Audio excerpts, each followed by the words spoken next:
Hey, welcome. Today, we are turning up the heat on a practice that's, believe it or not, thousands of years old, but is just now getting its due from modern science. I'm talking about the sauna. We're going to explore the really surprising and frankly powerful health benefits of just getting hot and sweaty. Okay, let's just start with this one question, because it's pretty wild. What if you could get some of the same incredible benefits of a workout while you're literally sitting perfectly still? I know, it sounds way too good to be true, right? But as you're about to see, that's pretty much exactly what the science of heat exposure is telling us. So, how on earth is this even possible? Well, in this first part, we're going to break down the remarkable ways your body reacts to intense heat. You'll see why this ancient practice has a whole lot more in common with a light jog than you'd probably ever guess. But first, you gotta understand, this is not some new wellness fad. Not at all. Humans have been using heat therapy forever. I mean, the Mayans had therapeutic sweat houses 3,000 years ago. And for the Finnish, saunas have been a cornerstone of their culture for just as long. This is a practice that's deeply, deeply woven into human history. Okay, now for the fun part, the science. The real magic of the sauna isn't really about the heat itself. It's all about how your body brilliantly adapts and responds to that thermal stress. It kicks off this fascinating chain reaction inside you. Just look at this side-by-side comparison. It's incredible. When you're in a sauna, your heart rate can jump up to 150 beats per minute. That's right in the zone of moderate exercise. Your cardiac output, which is just how much blood your heart is pumping out, skyrockets by up to 70%. But here's the wild difference. Instead of sending all that extra blood to your muscles so you can run, your body shunts it to your skin to try and cool you down. So you might be thinking, why is this stress a good thing?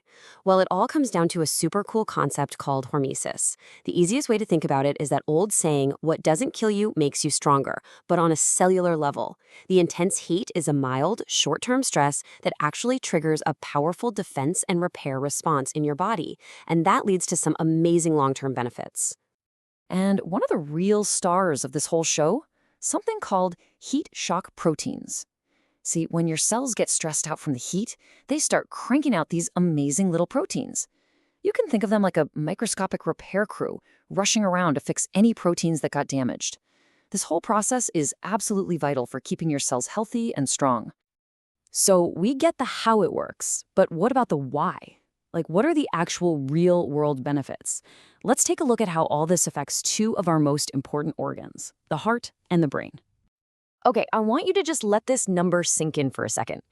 A huge landmark study back in 2015 found that men who used a sauna frequently, we're talking 4 to 7 times a week, had a staggering 40% lower risk of dying from any cause. That is not a small number. That is a massive testament to the protective power of this simple practice. So how in the world does this happen? Well, that heat causes your blood vessels to relax and widen. It's a process called vasodilation. And when that happens, your blood pressure goes down, your arteries become less stiff, and your overall circulation just gets better. Over time, doing this again and again is kind of like a training session for your entire cardiovascular system.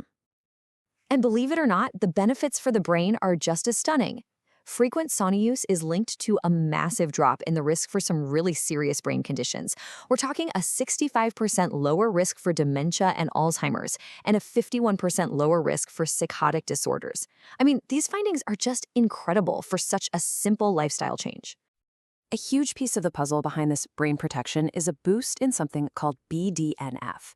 Now, the easiest way to think about BDNF is like fertilizer for your brain. Seriously. It helps new neurons grow and helps the ones you already have survive, which is absolutely critical for learning, memory, and just keeping your brain healthy for the long haul. All right, so we've covered the really deep internal benefits, but what about the stuff you can actually see and feel? Let's talk about what all this heat and sweat does for your skin and the rest of your body. This quote from dermatologist Dr. Rekha Singh just sums it up perfectly. That same boost in circulation that helps your heart, it also floods your skin cells with oxygen and nutrients. You're basically feeding your skin from the inside out. And this is what people are talking about when they say the sauna glow. That increased blood flow doesn't just make your skin look brighter, it actually helps with collagen production, which keeps your skin elastic. Plus, the simple act of sweating helps clean out your pores. And the anti-inflammatory effect can even help soothe conditions like psoriasis. So you might be thinking, okay, I'm ready to jump in. And that's great, but it is so important to do it safely and effectively. So in this final section, we're going to cover some really essential tips and bust a few common myths that you've probably heard. Let's just tackle the biggest myth right out of the gate. You hear it all the time, right? Saunas help you sweat out the toxins. But is that really what's happening? Well, the science says not really. It feels incredibly cleansing, for sure, but your sweat is about 99% water. The real heavy lifting of detoxification is handled by your incredibly powerful kidneys and liver. You're just not sweating out any significant amount of toxins. Okay, on to myth number 2, and this is another really popular one. Can you step on the scale after a sauna and see that you've lost a pound or two? Yep, but is it the kind of weight loss you're actually looking for? No, absolutely not. The weight you lose in a sauna is purely water weight from all that sweat. It is not fat loss. As soon as you rehydrate, which you absolutely must do, that weight comes right back. A sauna is an amazing tool for your health, but it is not a tool for losing fat. So let's talk about being smart and safe, because these rules are non-negotiable. First, never, ever mix alcohol in saunas. It's a really dangerous combo. Second, hydration is everything. Drink water before, during, and after. Third, listen to your body. If you're new to this, start slow, maybe just 5 or 10 minutes. And finally, and this is the most important one, if you have any health conditions, especially heart-related, please talk to your doctor first. Hey, to really maximize all those good feelings, here's a super simple routine for after your session. Step 1, hydrate right away. Put that water back in your body. Step 2, take a cool shower. It feels amazing, but it also helps close your pores and gives your circulation one last little kick. And finally, step 3, put on some moisturizer while your skin is still a little damp to lock it all in and keep that glow. So we'll end on this thought. We've just seen how something as simple as sitting in a hot room for 20 minutes can actually mimic exercise and deliver these profound, science-backed benefits for your heart, your brain, and your skin.